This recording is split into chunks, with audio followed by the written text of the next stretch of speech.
So, hello po sa inyo mga obeng. Kamusta po kayo? Ayan. Muli kaming nagbabalik sa aming YouTube channel. Ayan.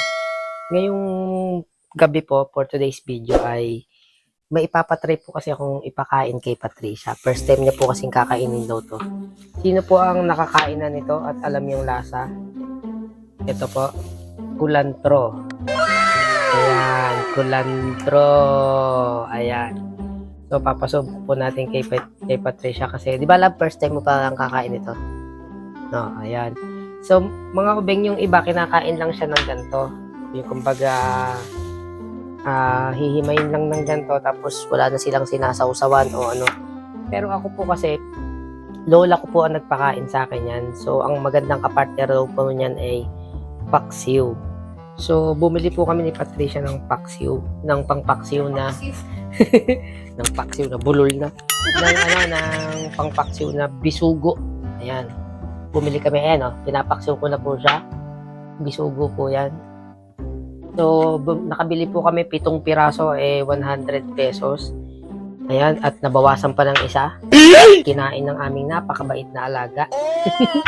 Kinain yung isang adequate po yung isang bisugo. So ano na lang, 6 na piraso na lang.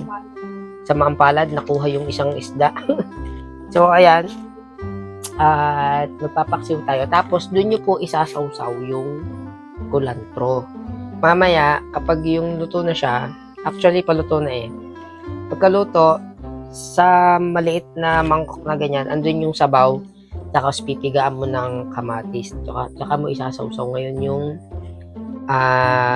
pangalan nito, kulantro. Doon yung pinaka-the best na ano dyan. O yan, so luto na siya. Saglit lang naman niluluto ang isda eh.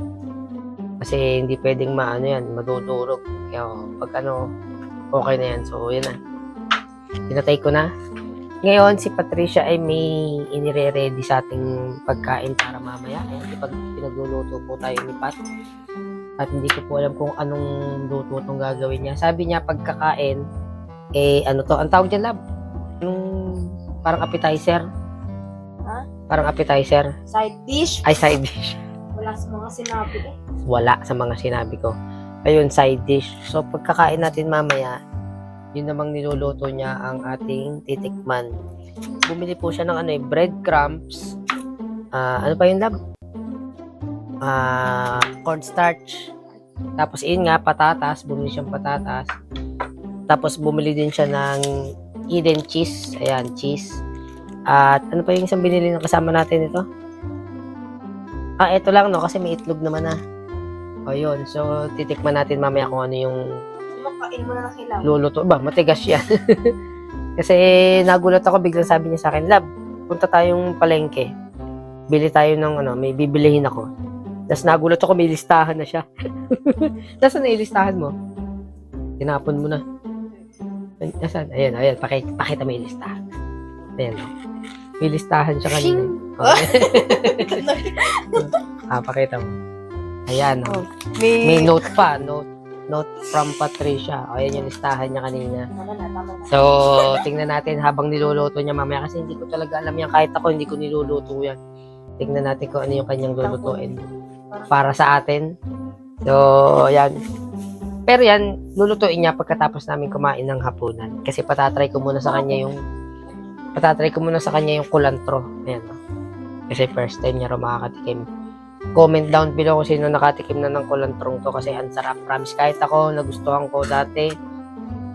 Parang na-curious ako. Ano ba yan? Para siyang alam niyo yung pako na nakukuha sa ilog.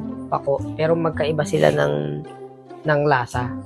Ito naman daw marami din daw benefit sa katawan to. May gamot din daw sa high blood to. Gamot din yata sa may mga, sabi ni Kuya kanina, bukod sa high blood, mga cholesterol, no? Cancer daw. Ayun, hindi namin alam kung totoo na naggamot ba talaga sa cancer. So, ating i-search mamaya kung talagang ano pang mga benefits ng kulantrong yan. Pero sabi maganda raw talaga sa katawan yan. So, ayan, pagkaluto nung ating, kakain na tayo and then panoorin natin magluto si Patricia. Let's go! So, ayan mga obeng. Luto na yung ating paksiw na bisugo. Ayan, oh. With kulantro nga. Ayan, first time pong kakainin ni Patricia. At sinamahan nga natin siya ng kamatis. Ayan. Masarap yan na may kamatis eh. Huwag mo masyadong ubusin yung sabaw dahil wala ka ng pagsasawsawan ng ng kulantro. Ang dami namang rules nito. Oo, ganyan talaga. Pag naubos na yung sabaw, wala ka na sasawsawan ng Ano kulantro. naman doon? Ano to? Rules before you eat? Hindi. Kasi yun nga yung pinaka niyan. Rule number 1. Hihimayin mo muna to. Ang dami namang rules. Kulantro. Ang dami namang rules. Hmm. Rules before you eat? Para mo lang siyang inaano. Rule number 1. Himayin ng kulantro. Hindi lang. Talaga hindi mo kinakain ng Yung tangkay. directions. Hindi kinakain ng tangkay niyan eh. Directions ba? Ganyan Directions. lang yan oh. Mga beng oh. Yan yung kulantro. Sasawsaw mo dito sa sabaw. Then kuha ng kanin. And then subo. Wala niyo pati kamay. Kinain ito. Sarap. Diba? Narinig mo yung lutong? Ganyan kalutong yung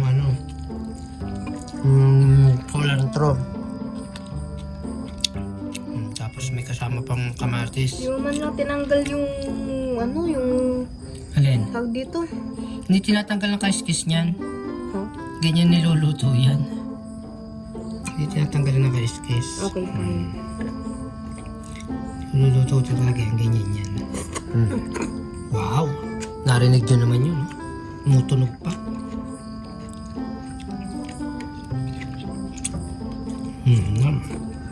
Sarap na aming hapunan mga beng.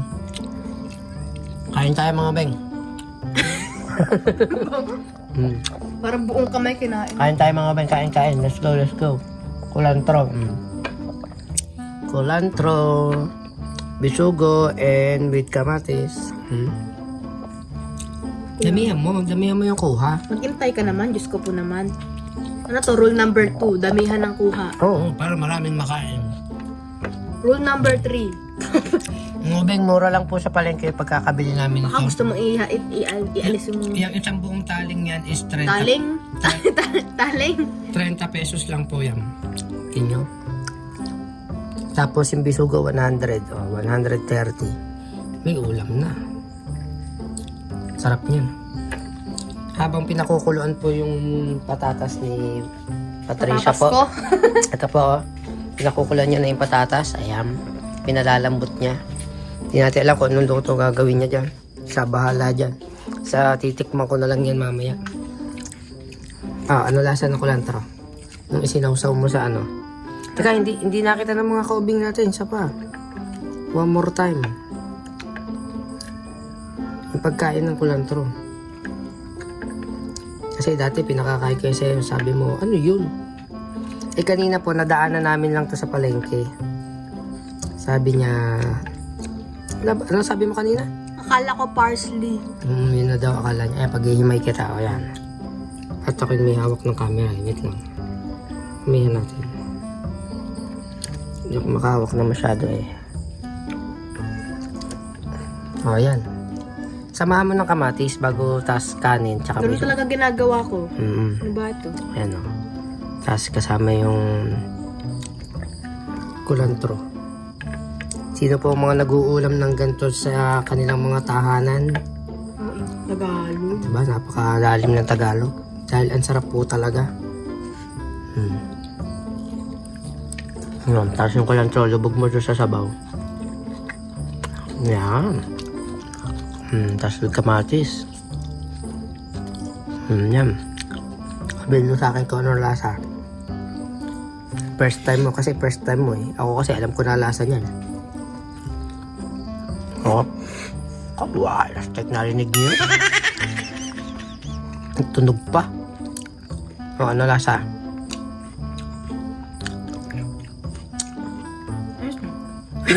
Hindi nga, anong lasa? Mas try mo nung hindi isasawsaw to sa Pag pinagkaiba nung hindi isasawsaw sa sabaw ng paksiw at saka yung lang. Hindi, nasawsaw mo na yan eh. Ito yung plain lang. Ganun pa rin naman. Hindi, mas masarap yan talaga nung sinawsaw. Yun ang kapartner niyan talaga. Kasi mas nanunuot yung lasa nung paksiw. Tas Manunuot. may kasama pang kamatis. Yan o, gaya niyan. O. Ah. And then yung plain lang. Mm. O yan, di ba? O, di ba ang sarap? Wala pa nga eh. Sarap, di ba? Kain tayo mga obeng, oh. Kulantro. Sarap.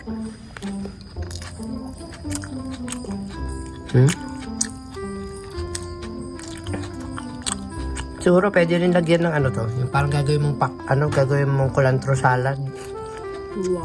Pwede rin siguro lalagyan mo ng mayonnaise.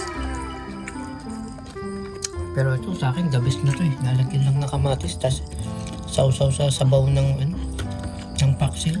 Ayos na. Ang sarap na. Diba? May natira pang kulantro, ulam pa namin bukas ng tanghali. Hindi na kami magluluto. Diba? Sarap naman eh. With kamatis. The best. Malaman natin. Search ko mamaya mga obeng kung ano ang benefits niyang bukod daw sa sakit sa gamot sa high blood. Search natin yung iba. Sabi daw may cancer. Sasabi cancer daw. Grabe naman sa cancer. Hindi natin alam kung totoo yun, pero titingnan natin mamaya. Paano kung stage number 4 na? Kaya nga. Meanwhile, So mga ubeng, ayan, after na palambutin yung patatas, nalulutuin ni Patricia, ayan po, at kanyang dinurog na. In-smash niya na. Ayan na, dinurog. Parang may similar to doon sa kinain namin ng isang beses. Kung alam nyo po yung koroke, feeling ko parang ganon. Pero hindi naman siguro ganon na ganon. Pero parang ganon. Ano daw? Nagulon din ako sa sinabi ko eh. So ayan, inano niya na, dinurog niya na yung patatas. Tapos hindi ko alam ang gagawin niya. Kasi ayun, meron din siyang breadcrumbs nga. Tapos nilagyan niya ng, asin. Ayan, lagyan niya ng asin. So meron, saktong-sakto lang pala yung kinain namin ng kanin na konti lang kasi kakain pa kami nito. E di, mabigat sa tiyan yung patatas eh. Ayun, nilagyan niya ng asin. Baka naman mapaalat na masyado yan ha. Parang ang dami ng asin yan. Ano yan? Tapos, paminta. Ayan. Saan mo napanood dyan, lab? O invento mo lang? Ha? Secret. Ayaw niya sabihin mga ubing. Gusto niya napanood. Hindi ko lang kung napanood niya o idea niya lang to. Kasi nagulat naman ako bigla kanina. Bumalik ko sa kamay. Lab, punta tayo palengke. Sabi niya ganun. Bili ka ng patatas. Ayan. Yun nga, meron siyang listahan. Sa tingin mo, ilan ang magagawa niyan? Hindi ko alam. Hindi mo pala.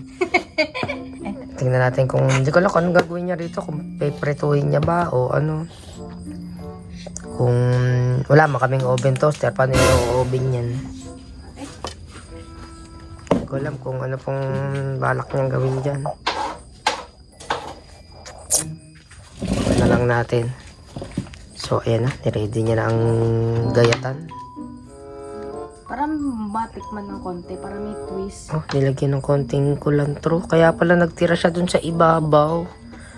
Nagtataka ako bakit ako may kulantro doon. Tax. Ping, ping, ping, ping, ping, ping. Oh. Sinamahan niya ng konting kulantro. Ano yan? Ganyan lang yan. Di yan lalagyan ng mga asukal. O bahala ka na kung ano yun.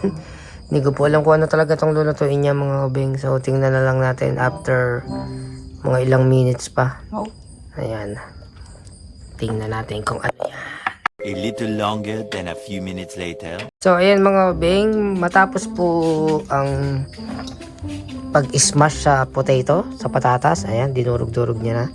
Ngayon po ay, ayun, binilog niya na. And then, nilagyan ng inilublob niya sa itlog. Tapos, tsaka pagugulungin sa breadcrumbs. Ah, okay. Para siyang Para siyang koroke, yung kinainan namin sa isang... Breadcrumbs na may cheese. Ayun, may kasama palang cheese. Mukhang masarap to ah. Excited na ako ah. Wow, ayun oh. Maganda siguro, magbilog ka muna na magbilog para madaming magawa. Dire-diretso ng ano. Ayun. Ayaw mo siyang kamayin. Meron naman diyang ano, yung... Meron yata tayo diyang gloves na parang plastic. Kasi matagal yan pag di mo kinamay. Pag tinidor mo. Yun pala mangyayari. Sige. Malinis naman kamay ko, mga ubo. Ayun, malinis Kasi naman to. naghugas naman ng kamay. Ayan, okay na. Ayan. So, gagawin niya palang... Marami magagawa nito. Ang dami niyan mga ubing, oh. So, Ang dami ng ilang patatas yung binalatan mo? Kung maalala mo. 3.5. 3 kalahati. Yan. Pero yun din yung ano. So, ayun na, yung nagawa niya na may breadcrumbs, mga ubing. Ayan. Yan.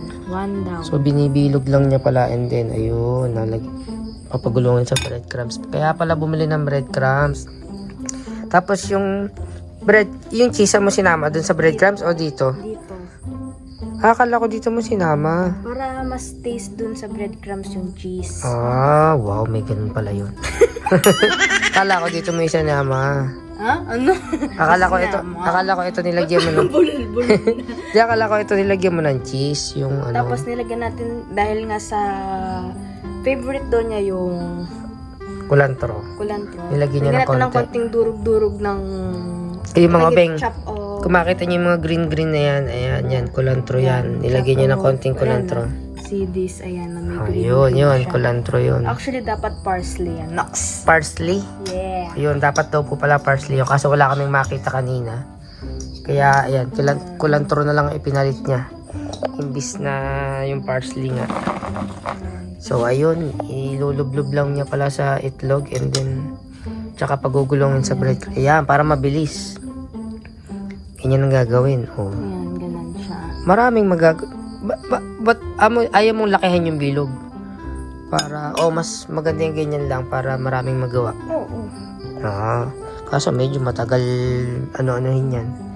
Bilog-bilugin. Ayan. Gusto mo tulungan na lang kita dyan magbilog-bilog. Sige, tulungan na lang kita para Para lang tayo mabilis. nagkalaro ng clay dito Okay. na. Sa mga obeng, tutulungan natin siya para mapabilis yung kanyang pagbibilog-bilog. Let's go! Maghugas.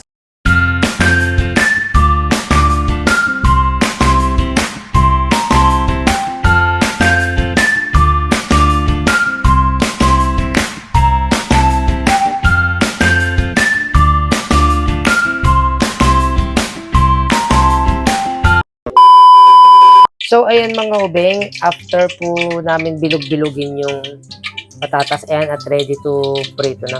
So, paano gagawin dyan? Piprito. Prito lang. O, yan. Ilan yung nagawa? Hindi mo binilang. Hindi ko nabilang eh. Ano na? Hindi ko siya Hindi mo nabilang. nabilang. Mamaya na lang paggaluto. O, ilan. Ayan. So, ayan. Dami mo lagay. Sayang ang mantika, oh. Dami pa naman mantika. Ilang may lalagay dyan, oh. 1, 2. Kahit mga, kahit mga 5, eh. Kaya dyan. Hindi lang. Kahit 7. So, ayan mga gubeng. Aray ko, dahan. Huwag mo namang ihagis mo sa mantika at natalamsik yung mantika. Yan, ganyan mo lang. I'm so sorry. Eh. Ito naman. talsik- Mantika lang yan, Day. Natalsikan talaga ako. Sige pa, sayang pa. Ang dami pang space, oh. Tumalon ka kaya na, try mo. So, kaya lasa nito mga beng. Nilagyan niya ng cheese po, eh. Pati yung sa may bread. Pero, Ano? meron pa tayong lalagay dyan. Ay, hindi pa pala tapos. Akala ko, after nyan, kainan na. Mukha kang kain eh. Kaya nga, kinuntihan ko lang kain ng kanin, eh. Mukha kang pagkain eh. Para, ano, eh. Ayan. Yan, okay na yan. Iba malakas yung apoy, hindi mahina. Naubusan po kami ng gas, mga ubeng, ng gasolito. Kaya gamit namin ngayon ay aming butane na nakita nyo naman, no? Sira-sira, natanggal yun na yung pintura. Yan po yung kaunang butane na labas.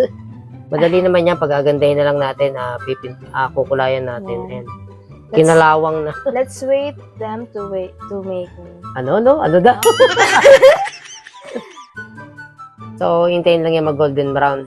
Yes. Bago, We'll just wait it to make it to go ano? in Sige, sige. golden brown. Huwag mo ko pinag-i-English, ha? Ano daw? Basta mag golden brown O na yun. yun. English pa eh. Hindi Oh, naman yan. pala kaya. Kasalanan mo naman lahat yan. Ikaw, ginusto mo yan eh. Yun o, maganda-ganda na kulay nung isa oh. Para siyang meron pa ako nakita nito sa bayan na ganyan yung itsura, yung bilog-bilog. Ano, kwek-kwek. Hindi kwek-kwek. Patatas yan eh. May itawag sila dun eh, nalimutan ko. Basta ganyan din. Mashed potato. Sarap niya. Tapos dapat niya may soft drinks. Ayun na, nag-golden brown na. Yan mga obeng, tinan nyo. Ang bango. Wow! Ang bango mga obeng.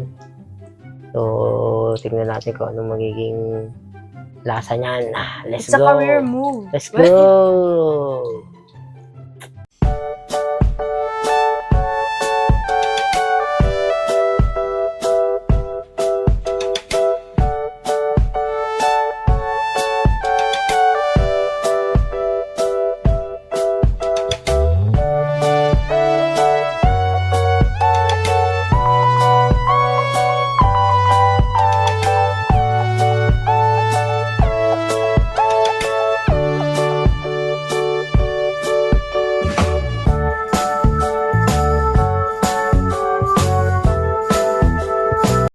...346 minutes later.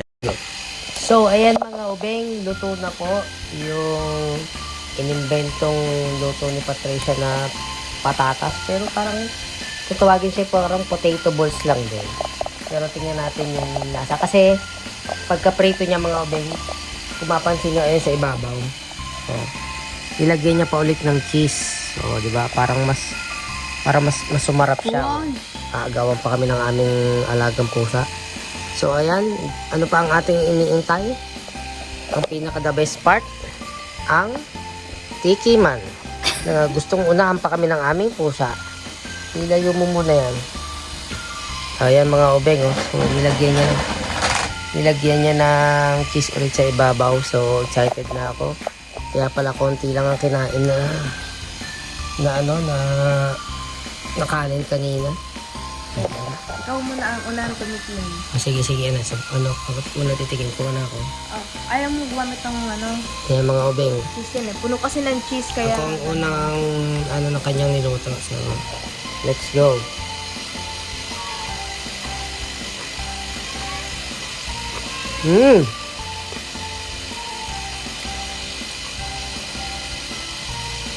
Naghalo yung tamis, gawa yung cheese, tapos may konting saktong-sakto lang yung alat. Tapos lasang-lasa yung lasa yung kulantro. Ayos, ang sarap. Ayos ah. Promise mga beng, ang sarap. Try nyo na to sa mga chikiting nyo, Chikiting. sa mga anak nyo sa gabi or merienda. Pauulit ko sa kanya to sa susunod, pero gusto ko sa hapon yung merienda. Parang masarap isabay ito sa kape eh. Speaking of kape, magtitimpla ako ng kape. Pero, ang sarap, promise. Ang sarap mga beng. Titimpla ako ng kape mamaya. Habang kinakain ko, may kasabay na kape. Palagi ko mas masarap. Lalong parang partner siya ng kape. Sarap. Sige, ito na tumikim sa iyong luto. Oh, ano? Pwede. Sakto lang yung niya, yung alat niya. Yung pagkakalagay mo kanina ng alat. Goods. Tapos, nagsama yung lasa niya ng pati yung pamintaan doon, sakto lang. Tapos, na-neutralize yung pagkaalat niya gawa nung cheese na nilagay mo. Pero kung wala sigurong cheese na lang yan, pero parang mangingibabaw yung alat. Pero dahil may cheese, parang nag-combine tamis na medyo konting alat. Konting alat lang naman, sakong-sakong. Ang sarap, promise. Mga bang. Ang lutong pa. Ayos. Ano pa to? Tag dito yung masustansya pa kasi patatas. So yan, alam nyo na, hindi lang french fries ang pwedeng lutuin sa patatas. Ang sarap. magtitimpla ako ng kape nito. Alright. Sarap mga obeng. Promise yun, sarap. Thank you, love. Thank you. So yan mga obeng, tatapusin na namin yung vlog for this day. At kami manginginain munang maigi. Maraming salamat sa walang sawang sumusuporta sa aming YouTube channel. Sa laging nag-aabang ng aming upload. Thank you so much sa inyo. Kayo ang nagiging inspirasyon namin kaya hindi kami tumitigil sa aming mga ginagawa. Ayan. Kahit simple lang yung aming mga content, napapasaya namin kayo. Maraming salamat. At may good news po ako sa inyo. Yung aking pong Facebook ay okay na.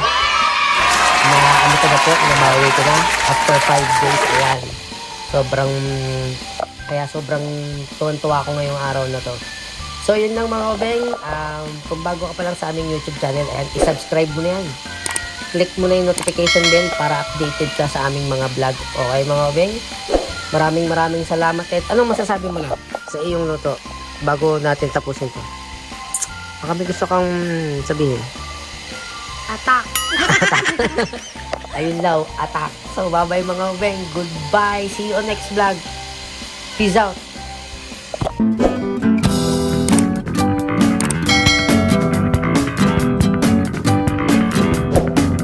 Ay! Hoy! Hoy! Ba't mo naman kinuha lahat, hoy? Nakataas pa pa, hoy! Halika rito, hoy! Bigyan mo ako, kinuha mo na lahat. Hoy! Hoy! Hoy, halika rito!